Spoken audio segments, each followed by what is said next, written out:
આગામી લોકસભાની ચૂંટણી માટે પાલિકા તંત્ર તૈયારીમાં પડી ગયું છે। તેના કારણે કોન્ટ્રાક્ટરો આરામ ફરમાવી રહ્યા છે।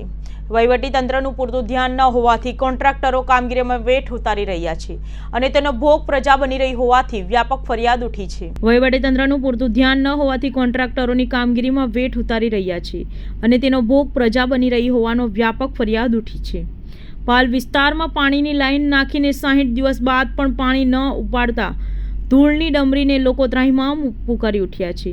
આ અંગેની ફરિયાદ છતાં તંત્ર કે કોન્ટ્રાક્ટર દ્વારા કોઈ કામગીરી ન કરતા લોકોની મુશ્કેલીમાં વધારો જોવા મળ્યો છે। કામગીરી થઈ ગઈ હોવાને 60 દિવસ ઉપરાંતનો સમય થઈ ગયો હોવા છતાં હજુ સુધી કામગીરી બાદ માટી ઉઠાવવામાં આવી નથી કે પાણીની લાઈન નાખવામાં આવી નથી। તેના પર મેટલ કે ગ્રાઉન્ડિંગ કરવામાં આવ્યું નથી। આવી સ્થિતિને કારણે હાલમાં ધૂળની ડમરીઓ ઉડી રહી છે। તેના કારણે આસપાસના લોકો સાથે સાથે વાહન ચાલકો અને રાહદારીઓને પણ ભારે મુશ્કેલીનો સામનો કરવો પડી રહ્યો છે। આ અંગે પૂર્વ કોર્પોરેટર ઉષા પટેલે ફરિયાદ કરી ત્વરિત કામગીરી થાય તેવી માંગણી કરી હતી।